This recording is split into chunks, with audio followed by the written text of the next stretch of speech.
tardes a todos. Mi tema entonces se refiere a la arqueología de las plantas embriagantes colombianas y más en general sudamericanas. Hay un montón de datos a partir de hace más de un siglo. Aquí quiero focalizar la atención solamente acerca de las fechas más antiguas, plantas por plantas, de unos datos poco conocidos y unos asuntos por los cuales se necesita una revisión crítica de los datos.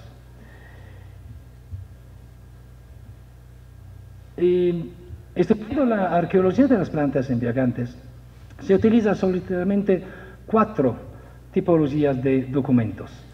En Sudamérica utilizamos 3 solamente.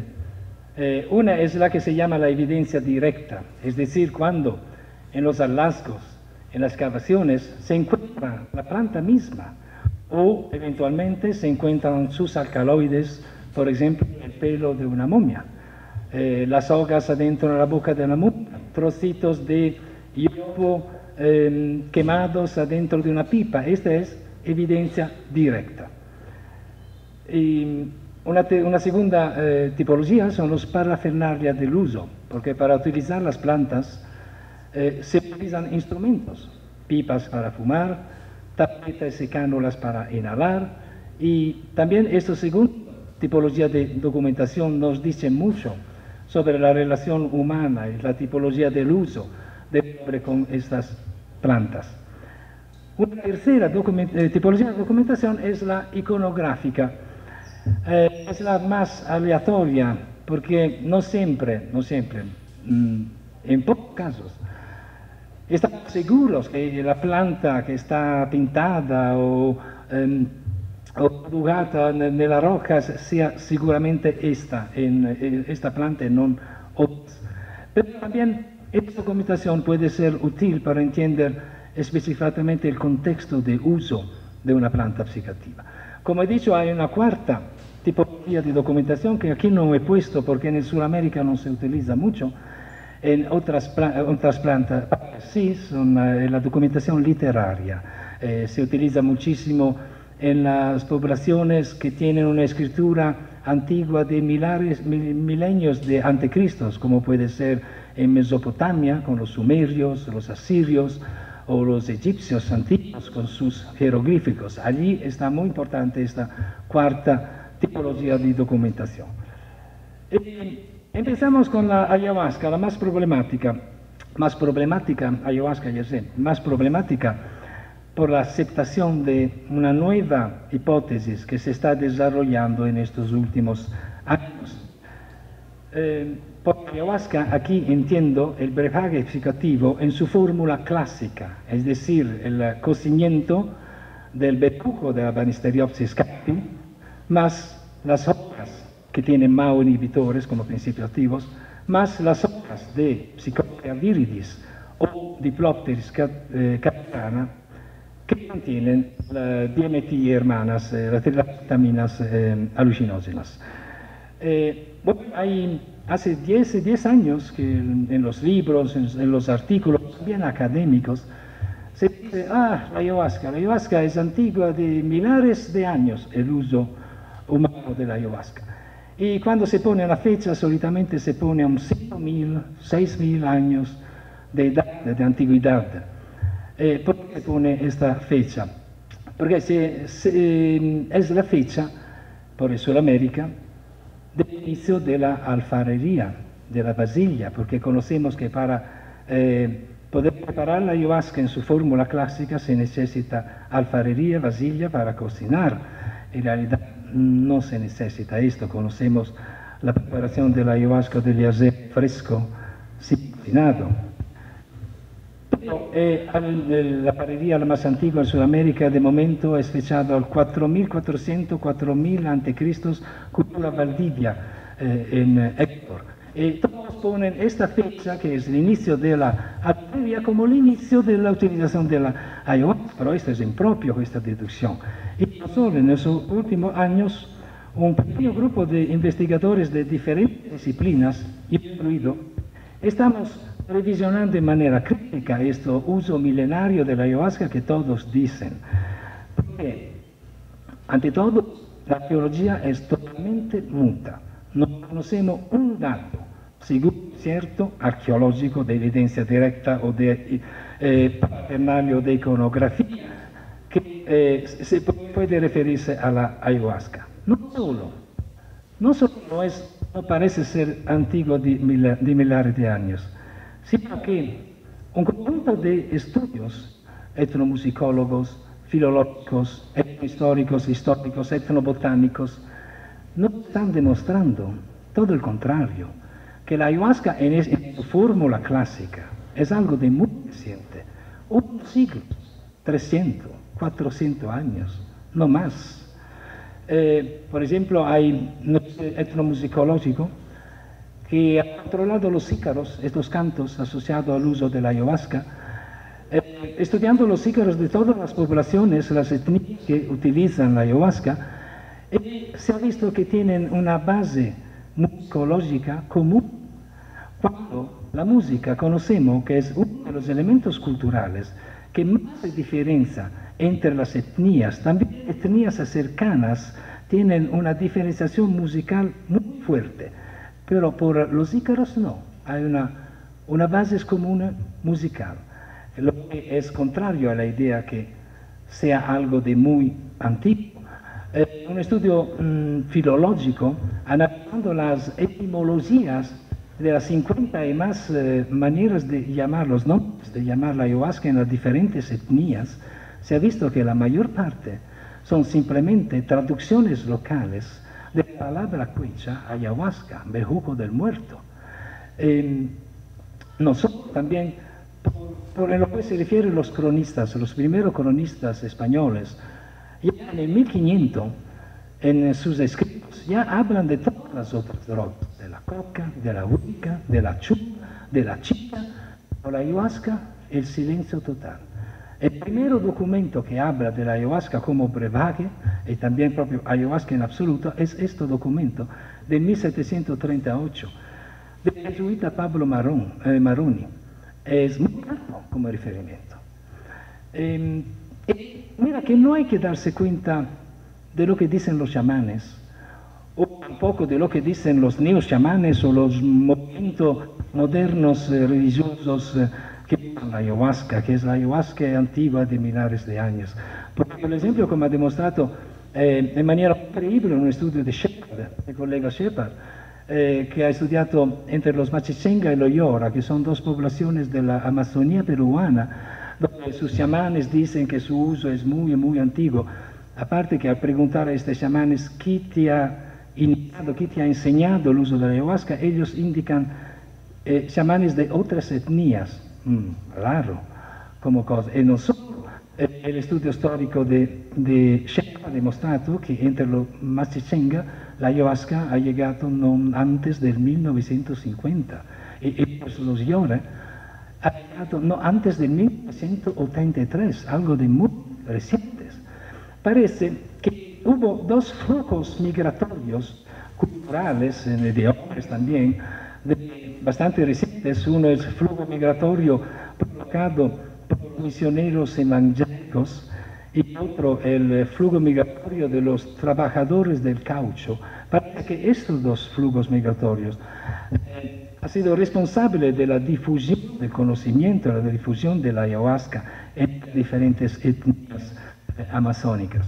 Interesante es la tesis de Manuel Torres de la Universidad de Miami en sus últimos artículos, el cual dice, para estudiar la génesis de la ayahuasca en su fórmula clásica, hay que en realidad mirar todo el conjunto, el montón de recetas amazónicas, donde se hace la combinación de MAO inhibitores, de fuentes de MAO inhibitores y de fuentes de DMT.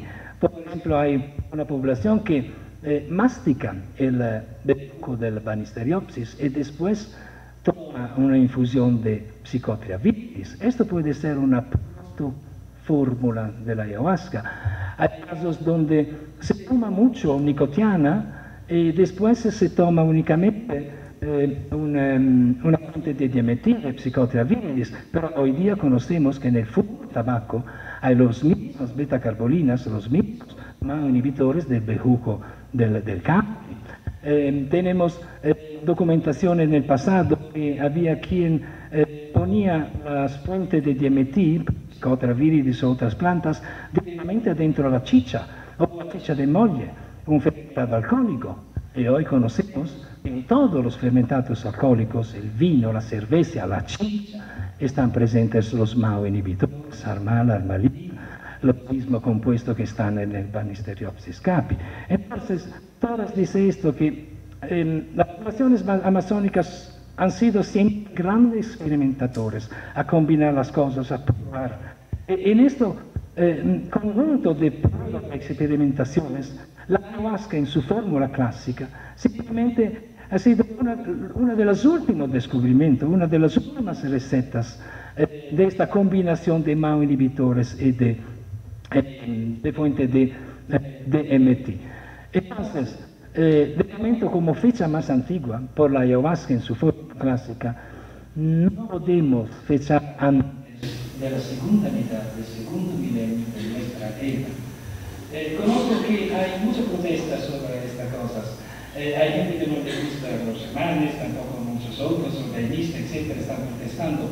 Pero estas protestas son más de naturaleza sentimental o por intereses personales. No son basadas sobre una objetividad científica. Pasamos a San Pedro. Echinopsis ex Tricocerius, el conjunto de peruvianos, Pajanoi, estas dos especies que son psicoactivas lo mismo, producen mescalina, son utilizadas lo mismo tradicionalmente. Hay la posibilidad que el Pajanoi sea la forma cultivada y el peruviano sea la forma silvestre, como pasa a menudo, ha pasado con otras plantas que son cultivadas desde hace mucho tiempo por el hombre, plantas sedativas, plantas alimenticias. Es el caso, por ejemplo, de la amapola, Papaver somnifero. Esto pasó en mi país, en Italia central, 5500 a.C., en el periodo que en Europa llamamos Neolítico Medio. Los neolíticos partieron de una amapola silvestre, Papaver setigerum, y cultivarla para conseguir siempre más, una cápsula siempre más grande, para que contenía siempre más semilla, porque inicialmente la amapola, el hombre estaba interesante para la amapola como comida, como fuente de comida de las semillas, y después descubrió sus propiedades psicoactivas. A fuerza de cultivarla llegó a la amapola clásica, a conseguirla Papaver somniferum, subspecie somniferum. Esto pasó también con la vid, pasó con el cava del Pacífico, para citar una otra planta psicoactiva, pasó con el maíz, para citar una planta alimenticia. Entonces, hay esta probabilidad también por el San Pedro. Solamente los estudios genéticos podrán confirmar esta suposición. Por el San Pedro tenemos las fechas más antiguas en absoluto de Sudamérica, de la relación humana con una planta embriagantes. A partir del 8600 a.C., más de 10.000 años de relación humana con Pedro. Los primeros datos son de la cueva de Guitarreo, en Ancash, Perú. En esta cueva, en el fondo de la cueva, a partir del 8600 a.C. y por todos los periodos de la ocupación humana de esta cueva, se encuentra evidencia directa de San Pedro, un montón de pollen y también trocitos, espinas y trocitos del cactus, lo que hace pensar que seguramente fue una introducción no casual sino intencional de San Pedro en esta cueva, que puede haber sido una cueva ceremonial.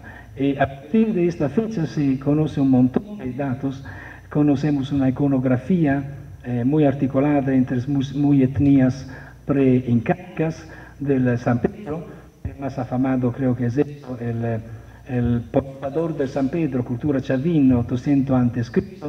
Es un ser, puede ser divino, antropomorfo, que tiene en mano un San Pedro, un cactus con cuatro, se ve bien aquí, 4 costillas. Casi siempre en la iconografía se dibuja el cactus en 4 costillas, porque El número 4, la cosmovisión andina, es considerato un número perfecto, el número de las 4 direcciones. Y el cactus con 4 costillas es considerado el cactus ideológicamente más limpio y más fuerte también. Pero representaciones, siempre en Chavín de Guantar, estas últimas excavaciones de 2014, encontraron fecha 500 a.C. este trocito de cerámica, donde mutuamente hay una representación de la parte superior de San Pedro nuevamente con 4 costillas. Esto es el último descubrimiento. Pero hay iconografía de San Pedro más antigua de Chavín, como en la cultura copisnicue, a partir del 1200 a.C. Se puede ver los cactus siempre con 4 costillas. Y estas son las que los arqueólogos llaman las achumeras, de la cultura moche y lambayeque. Son mujeres que comen en San Pedro. A menudo hay frente de ellos el enfermo, entonces es un acto de curación para curar el San Pedro. Mira que son mujeres, no son hombres. Y también en las crónicas de los cronistas españoles se hablan de mujeres que usan el San Pedro en los actas de la Inquisición, y son particularmente las mujeres.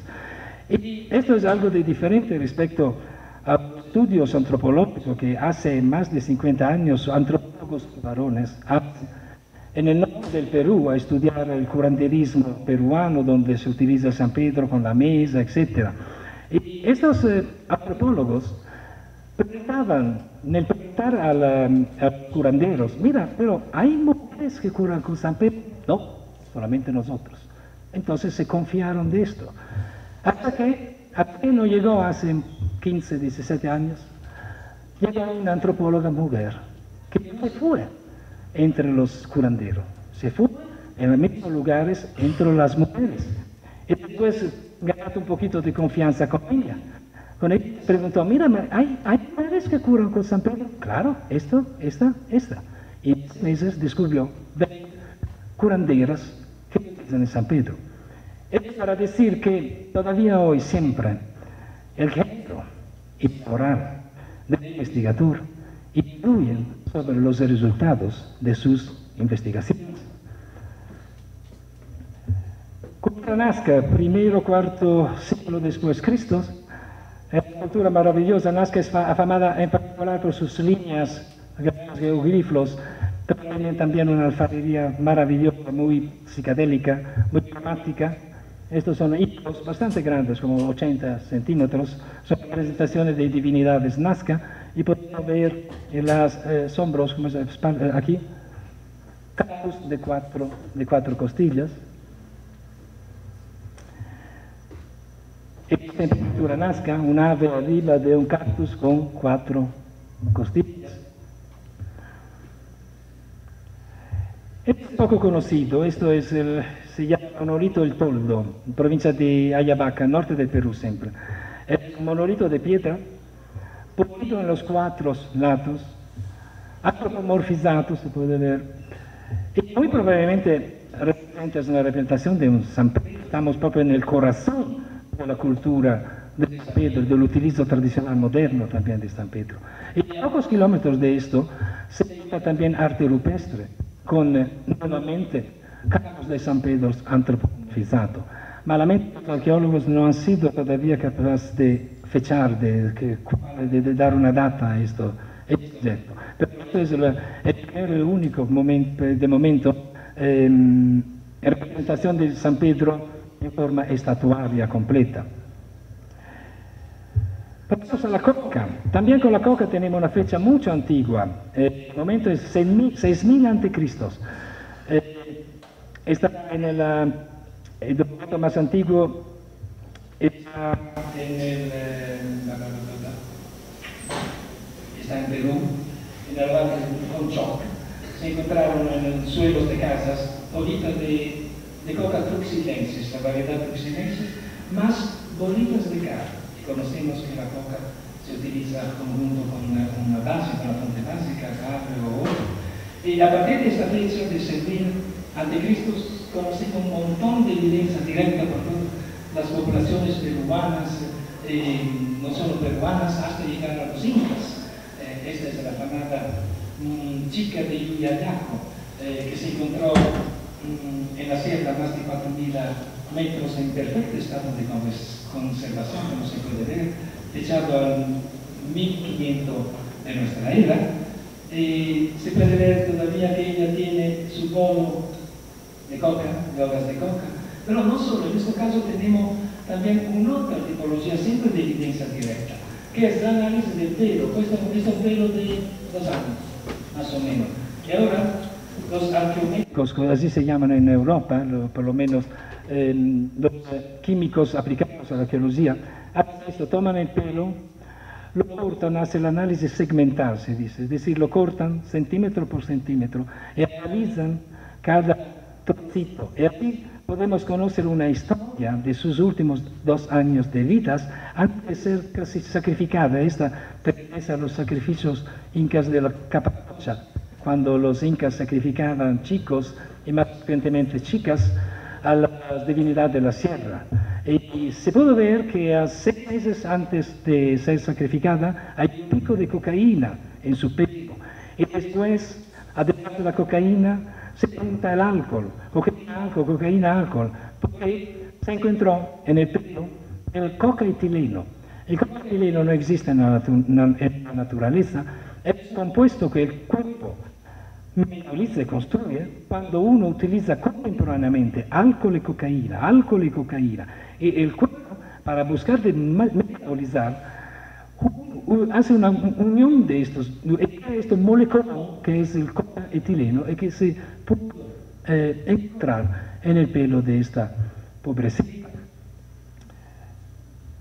Tenemos también por la coca documentos de parafernalia, en los específicos los poporos, que son los contenedores de cal, se encuentran en muchas culturas antiguas. Aquí en Quimbaya, Colombia, donde hay poporos maravillosos, lo he visto, de oro. Hay unos también enormes de oro, probablemente son poporos colectivos, utilizados socialmente, colectivamente. Hay poporos que a cada uno tiene el suyo. No dice mucho el poporo sobre la utilización de la coca por el hombre.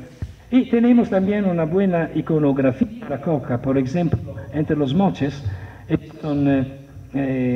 son imágenes de vasilla de moche pintadas, donde se puede reconocer hombres, a veces viejos. Los viejos, cuando tienen esta cruz en la cara, son los viejos, que comen, utilizan con un palito, toman del poporo la coca, están utilizando la coca. Y se puede mirar que en todas estas vasillas hay estos conjuntos de puntos. Es una característica de la representación de situaciones, de escenas de coca en la cultura moche. Y hoy conocemos, con los estudios neurofisiológicos a partir de los estudios de Knoll, del alemán Knoll en 1950, que con la utilización de la coca, de la cocaína, uno de los principales fosfenos, que son estas imágenes luminosas cuando se cierran los ojos, uno de los principales fosfenos utilizando la cocaína es proprio el conjunto de puntos luminosos en el esfondo cerrado de los ojos, cosa que los moches bien han reconocido. Y otra manera de individuar iconográficamente el uso de la coca son representaciones en las caras de protuberanza para explicar el bolo de la coca. El más antiguo es esto de la Valdivia, cultura Valdivia de 2000 a.C. Bueno, hay estudiosos que han dicho, pero mira, que puede ser representación también de uso de tabaco, no solo de coca, porque conocemos que se utiliza también el tabaco. Pero, a observar los datos etnográficos, siempre cuando se utiliza el tabaco se pone aquí, es decir, lo que se dice absorbimiento bucal vestibular, inferior o superior. Solamente el tabaco se utiliza de esta manera, mientras que cuando se usa el absorbimiento bucal palatal, esto es solamente la coca, como efectivamente está representada en estas. Entonces es muy probable que y se indica el uso de coca y no tanto de tabaco en estas figurillas. Nicotiana, esta es Nicotiana glauca, en mi país se ha difundido silvestremente en mi país, o llega claramente desde la América. Bueno, con la nicotiana tenemos una fecha bastante tarda, de momento 500 a.C. por Sudamérica. Es muy probable que los datos arqueológicos nos van a tratar más próximamente. Como datos tenemos evidencia directa, semillas de nicotiana, o también el encuentro de nicotina en el pelo de las momias, o cotinina. Se prefiere encontrar cotinina, no nicotina, porque nicotina, la presencia de nicotina en un pelo puede ser polución. Es bastante en un cuarto pequeño que uno fuma un cigarro, que el pelo de todos los otros que no fuman ya contiene nicotina. Y esto puede ser la justificación del encuentro enigmático de nicotina en las momias egipcias, en momias alemanas, en momias asiáticas, todas precolombinas. Pero muy probablemente es que los investigadores, ahora no queden más, pero antes, en estudiar sus momias, se fumaban sus cigarros. Entonces, puede ser que hay esta polución. Es por esto que los arqueólogos prefieren encontrar la cotinina, que la cotinina es un producto metabólico del humano, de la nicotina, de nuestra introducción intencional en una polución de la nicotina. La dura por Marcia, las sonancias alucinógenas tropánicas, las que producen atropina, socolamina y hermanas, que no existe arqueología sudamericana de estas plantas.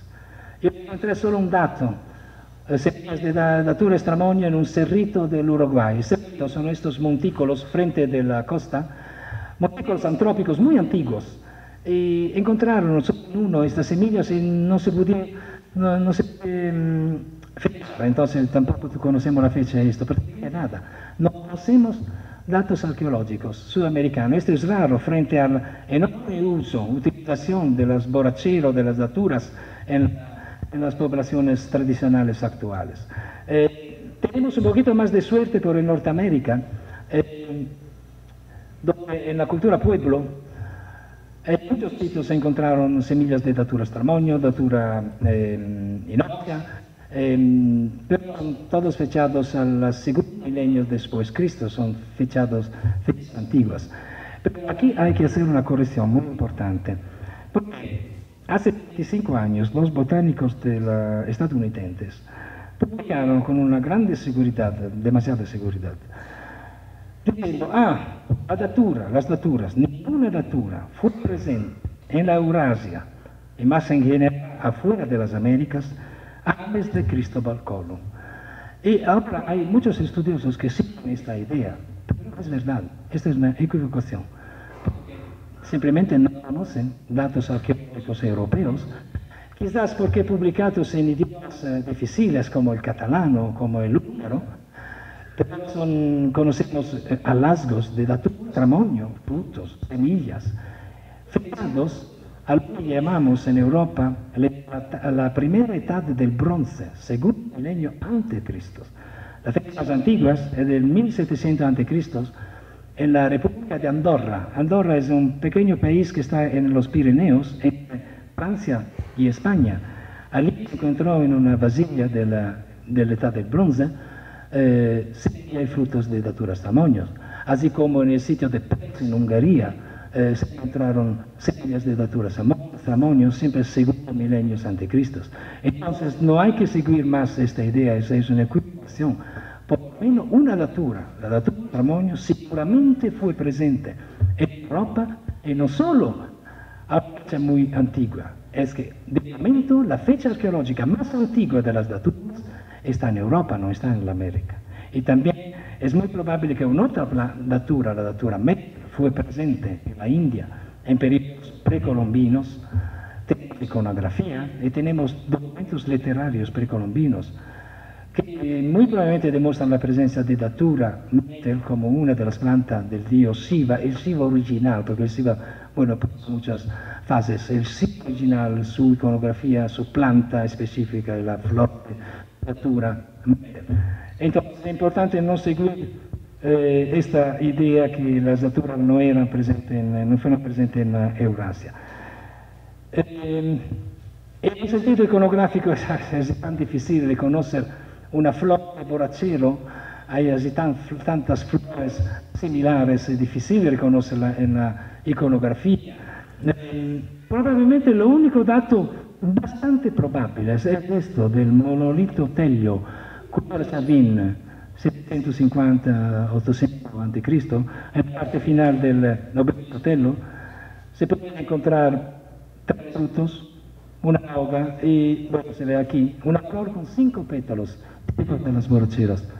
Bueno, entonces aquí es bastante probable que haya una representación de una burgmancia. Pero, como he dicho, es muy notorio la interpretación de flores de borrachera en la iconografía de las poblaciones precolombinas. Adelante, los polvos alucinógenos conseguidos con los yopo, vilca o muchos otros nombres. Este es un equipo de instalación de San Pedro de Atacama, donde encontramos equipos completos, es un sistema de parafernalia, una documentación de parafernalia maravilloso, donde encontramos las llamadas tabletas de madera, donde se pone el polvo, el tubo inhalatorio, dosificadores, es decir, una cucharita. Yo participé, he contribuido al cálculo matemático de lo que estaba aquí dentro, y se ha visto que es propio la cantidad de una dosis de yodo. Es decir, esto es un dosificador, no es solo para colectar y nada más. Y bueno, por adelante no tenemos demasiados problemas. Hay evidencia, la fecha más antigua es evidencia directa, trocitos de semillas, no en asociación con la inhalación, adentro pipas, en el sitio Neica Cueva, en el norte de la Argentina. Entonces es probable que inicialmente lo yodo fue fumado y solamente después se desarrolló lo que llamamos el complejo inhalatorio andino, donde se encuentran todas estas tabletas. La más antigua del 1200, Huaca Preta, en el Perú, la cultura muisca colombiana, más tarde, a propósito son maravillosas, se encuentran en el Museo de Oro de Bogotá, a propósito de tabletas para inhalación en oro, muy pequeñas, son muy bonitas. Hongos es así tan difícil encontrar evidencia directa de hongo, porque el hongo no se conserva. Conocemos solo unos casos muy raros en Europa de conservación de hongos.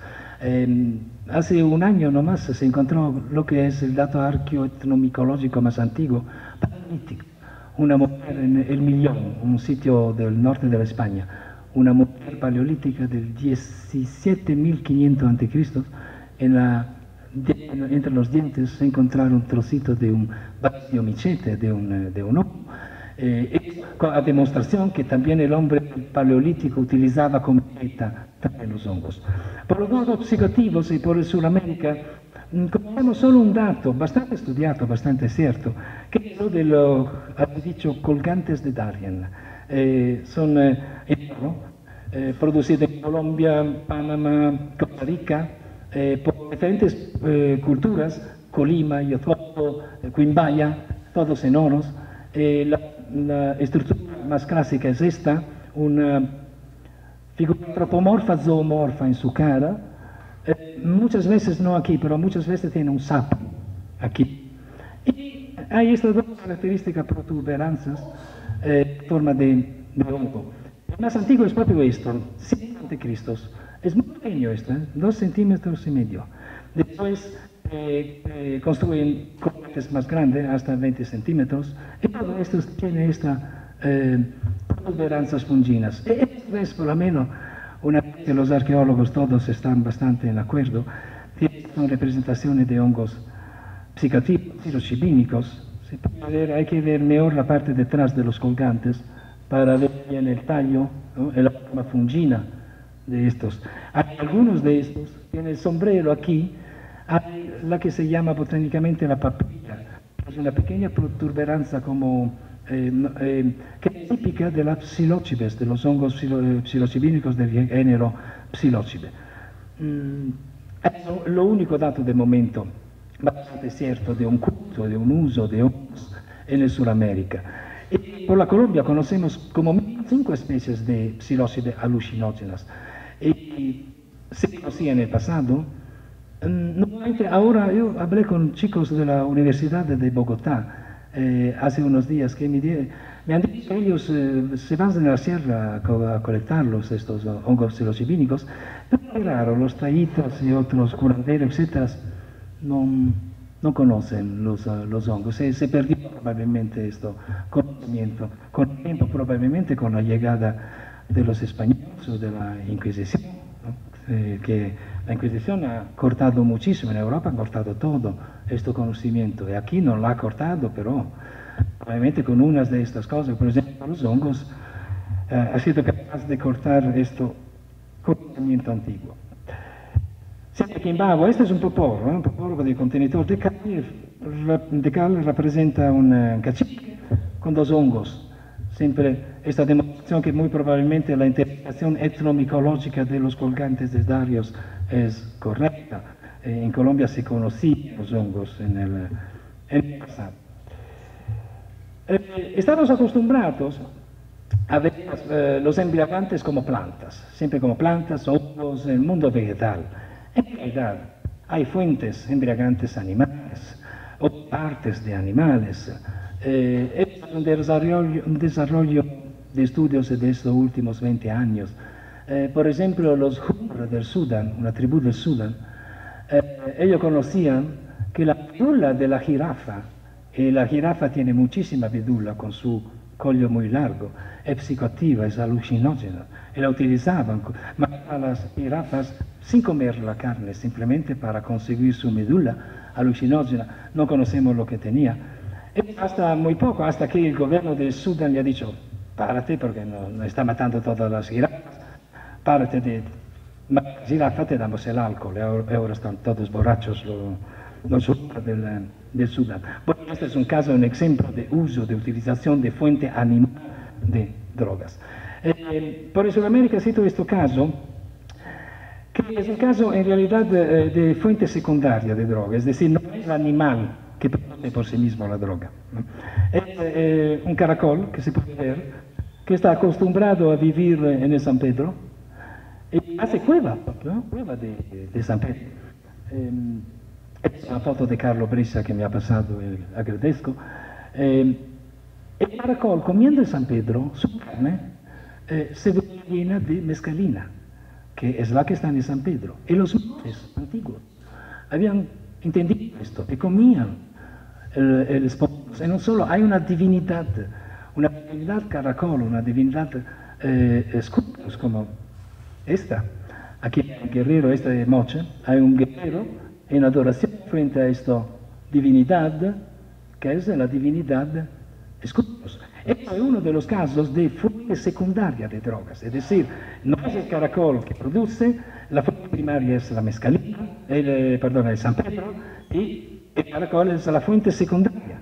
Conocemos casos de fuente terciaria de drogas, y también conocemos un caso de fuente séptima de droga en la Siberia con la manita muscaria y la urina.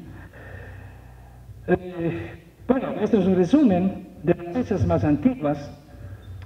Mira, no son las fechas más antiguas de la relación humana con cada una de estas plantas. Puede ser que son mucho más antiguas el inicio de la relación humana. Estas son las fechas arqueológicas, es decir, que se ha demostrado con los documentos arqueológicos, donde la E entiende ser la evidencia directa, la I la documentación iconográfica. Podemos ver en San Pedro, que es de momento el antiguo, más de 10.000 años de relación humana con San Pedro. Después llega la coca, con 8.000 años de relación humana, como mínimo. La Ana de Nara, 2.600 a.C., la farmacia, muy con un punto de pregunta, porque la documentación es solamente iconográfica. Es falta de documentación, de evidencia directa de las solanachas, por Borrachero, la datura, etc.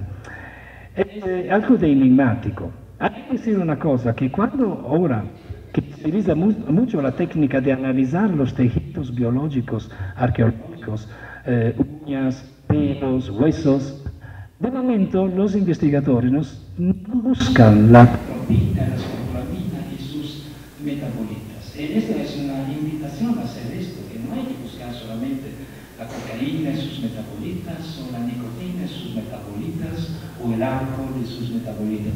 Hay que buscar, también los atropínicos. Puede ser que con estas análisis llega la documentación directa, la demostración de la antigüedad del uso de la borrachera de la natura en Sudamérica, como casi seguramente es. Los hongos siempre anticristos y la ayahuasca. Con lástima por los sentimentalistas, pero la rigurosidad científica no me obliga a no fecharlo. A no más del segundo, de la segunda mitad del segundo milenio antes de Cristo. Por último, una cuestión corregida del día, el alunique, el destilador, ¿no? Estos instrumentos con el cual se puede conseguir una concentración del nivel alcohólico en los brebajes alcohólicos. Bueno, hay que corregir, porque en los textos de la historia de las destilaciones todos escriben que las destilaciones han sido descubiertas por los griegos de Alejandría de Egipto en el primer siglo después de Cristo. No es verdad. Conocemos destiladores arqueológicos mucho más antiguos en Europa, en Asia, en Japón, en África. El destilador más antiguo es fechado al 3500 a.C. en Mesopotamia, cultura de Uruk. Por las Américas, en el Norteamérica, conocemos la cultura capace, formativa arcaico, 1500 a.C., hay un montón de destiladores en México, esto. Y por Sudamérica, los primeros cronistas españoles en Perú describen un destilador utilizado por poblaciones peruanas, esto aquí. Es un destilador bastante particular, con el colector, lo que se llama el colector, en esta forma de una larga cuchara. El vapor se comienza aquí, caen las gotas y las gotas son colectadas aquí. Bueno, al final del siglo XVIII, una industria de destiladores de la Inglaterra se patentó y vendió este destilador, pasándolo como su invención personal. En realidad esto ha sido simplemente uno de los tantos robos intelectuales de los europeos frente a las producciones tradicionales americanas. Gracias.